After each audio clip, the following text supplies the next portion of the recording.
Alright, so I'm back, and today we're going to be taking a look at the Mafex steel figure. So here he is out of his packaging. I have a huge problem with this. And we'll get to that here once we get through the accessories and posability and stuff. We'll get to my final thoughts on it, and I'll tell you my problem. But yeah. So here he is. We'll take a look at his accessories, and then we'll get into him, and how the accessories integrate and stuff like that. Furl that cape just a little bit.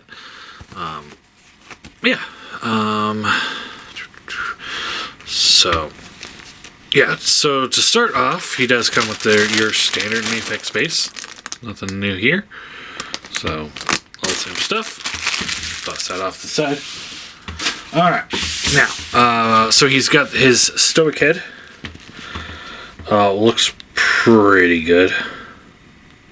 No actual complaints on this guy. And then he's got the angry face. Also looks pretty good. No issues there. And he's got just a slightly grimacing head. So, up to you which one you want to pose him with. But it's nice that you have three options. He does come with these little blast effects. I think they're actually the same ones that came with the Superman. So this would be his right. Does it really matter? Yeah, that doesn't fit. Oh, that's weird. They sculpted it in a way that it only fit one side. Huh. But yeah, so he's got the boots. So you can have him flying if you want. That looks pretty good.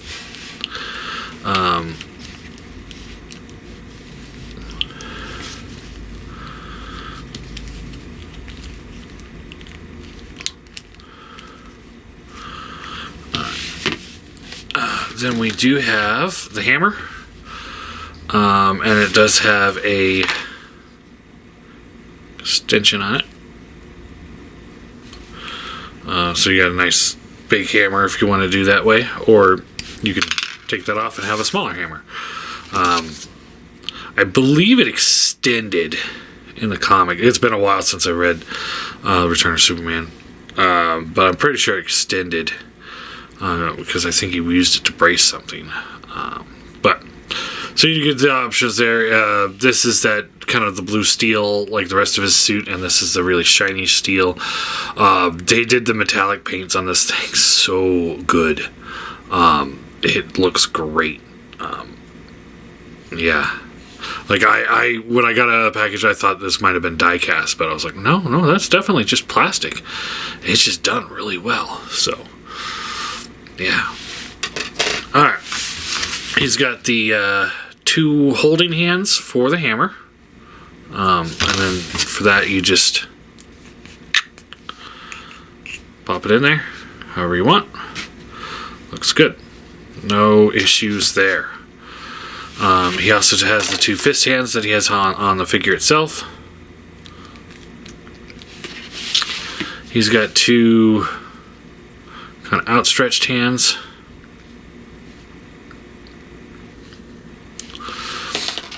Two more relaxed hands. And two different outstretched hands. Almost like wall crawling hands, really. So yeah.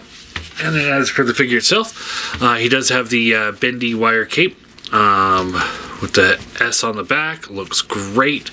I have no issues with that. I like the fact that it's a big flowing cape, but it actually doesn't go past his feet, because Superman and Steel, like their capes very rarely went like past their feet, so that they're not tripping over it. Which is a cool thing. You know, it's like some characters have those big flowing capes that go past their feet, and some characters don't. And he was a character that didn't. So it's you know, it's not lost on me that it's kind of like the correct size. Same with the Superman cape that they did. And then like their Magneto cape, for example, or their Batman cape is over flowing past their feet, because it's like that's how they're supposed to be. His head is on a ball peg, so you left, right, up, down. The neck does rotate as well. Cape is secured into the torso, so it ain't coming out. And he also has those little extender or fluff pieces, I guess, to help make the cape billow out more. Torso, ball peg. Get you a little left to right, back forward, side to side. You get more of that with the hip ball joint. All that works pretty well.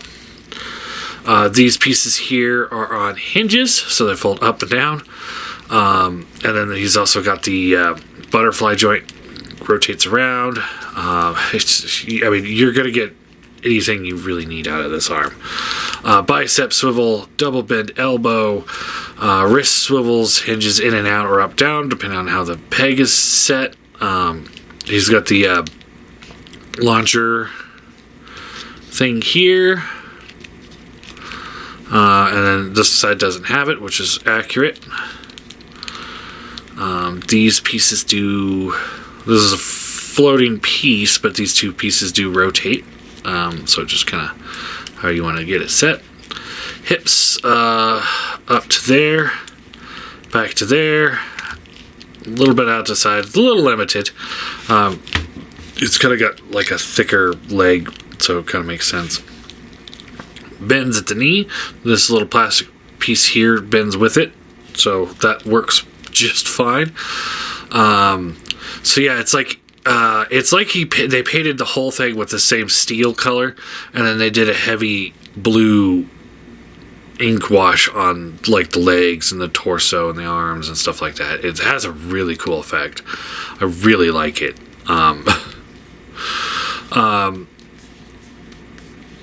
Tilt, rocker, toe tilt. The only thing is that every now and then, because of the way the boot's set up, you can see that little seam there, it kind of gets caught on that seam. So it's like every now and then it just gets a little caught up, but it's pretty easy to sort it out.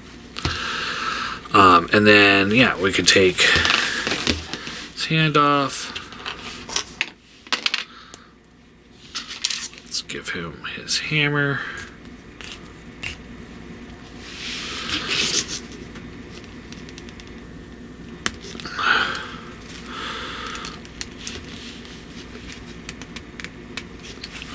Let's take this hand off and let's give him a slightly relaxed hand.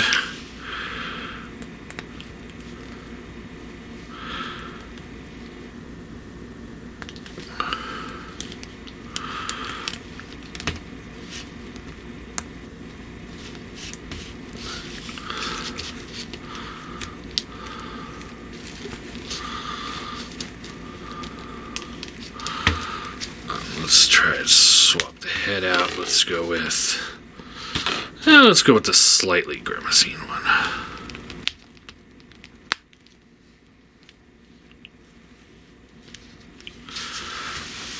And there you go. Fantastic.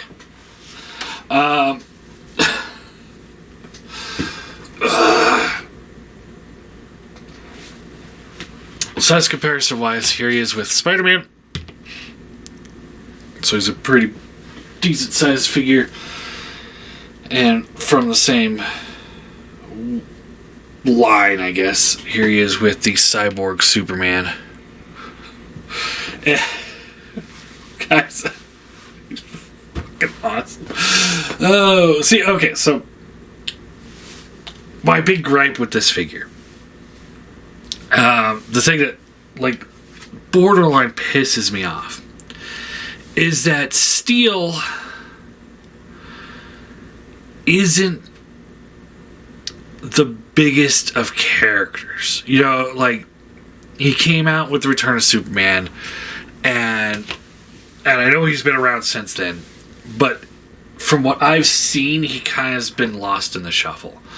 You know, he's not like this big prominent character that's featured all the time, or when he is featured, it's like, oh, jaws drop, like, oh my god, here we go, here's Steel. By the way, real quick, I was thinking about this the other day. I think the Justice League movie would have been better if it had Steel in it instead of Cyborg. Like, what if it was Irons that had built the Steel suit from the tech from Apocalypse? You know, just saying. Because, you know, I'm a firm believer that I think the Teen Titans should stay in Teen Titans. Justice League should stay in Justice League. You know, we don't need to cross them over. Anyway, sorry. But he's not this huge main character. You know, Shaq played him in a movie and it was awful. He showed up a couple times in the animated series. Nothing too serious there. So he's never been like this huge, popular, like, A-list character with centric over lots of other movies.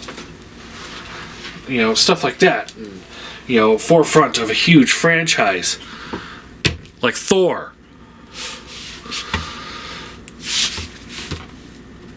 Thor is one of those characters that, like, he's been around for decades and decades. You know, he's had 4 standalone movies in the MCU, and he's been in all the Avengers movies. I don't think I'm going out on a limb to sit here and say that Thor is a much bigger character than Steel, like in both popularity and just publication. So this is a good example here. This figure is very meh. Like I said in the review of him, I would recommend taking a peek at the Marvel Legends, or maybe even the Marvel Select ones, before I'd buy the Mafex one. It's just very run-of-the-mill. And then here's Steel, who's fucking outstanding. He is just an incredible figure. You know, same could be said about the Cyborg Superman versus Wolverine. You know, it's like whoever's in charge over at Mafex is really putting all of their A game and A talent into the DC characters, and they're putting the B list or C list into the Marvel characters. I'm at this point where I'm hesitant to pull the trigger on a Marvel Mafex figure. But I have absolutely no hesitation to pull the trigger on a DC Mafex figure. I'm a bigger Marvel fan, so and they're one of the main reasons why I went to Mafex is because I wanted that higher quality figure for my collection. But now I'm leaning towards, well, maybe I'll just get Marvel Legends. If these things aren't that great, then I'm just going to get Marvel Legends instead of getting Mafex. You know, save myself $80-$90. That's just how I'm feeling. I'm at that point where one more subpar or bad Marvel Mafex figure and I'm done. I'm out of the Marvel Mafex game. And that's what's pissing me off about the Steel. Because, let's see. Let me just run down what I have. I got the Mafex Age of Apocalypse Magneto. We talked about that the other day. Irritated with that. And then I got the new Mafex Magneto figure, which is an incredible figure. Don't get me wrong. There's no issues there. The Gambit is incredible. The Cyclops is good. The Wolverine is, QC-wise, is not great. The Jean Grey is fine. The Storm is garbage. I've got 3 different Spider-Man. I've had 4 Spider-Man. The first one was absolute garbage. The black suit's good. The Ben Reilly's good. The standard suit is fine. The Venom and the Carnage have pretty poor QC issues.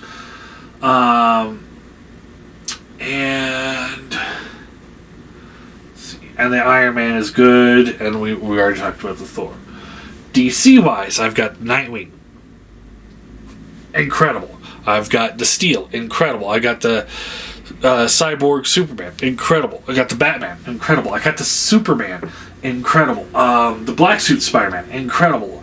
Harley Quinn and Joker are good. They're good.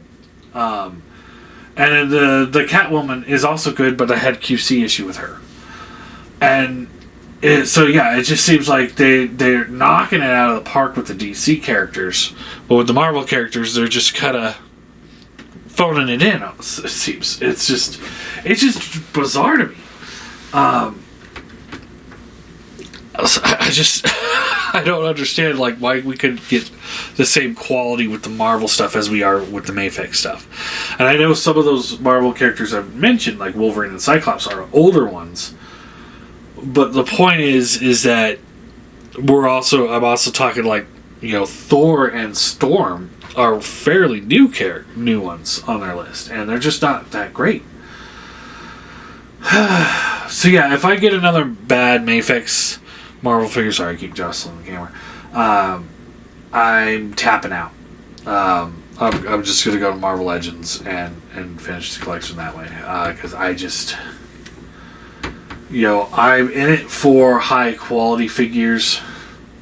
I'm not in it for subpar figures for $100. That's just not what I'm collecting. I want to collect, collectibles. Things like these two, which are they're so good that they're like $110, $115 or whatever it was I spent on them.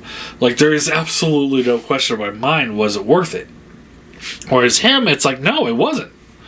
It leaves a bad taste in my mouth. Like, I spent how much on this stuff?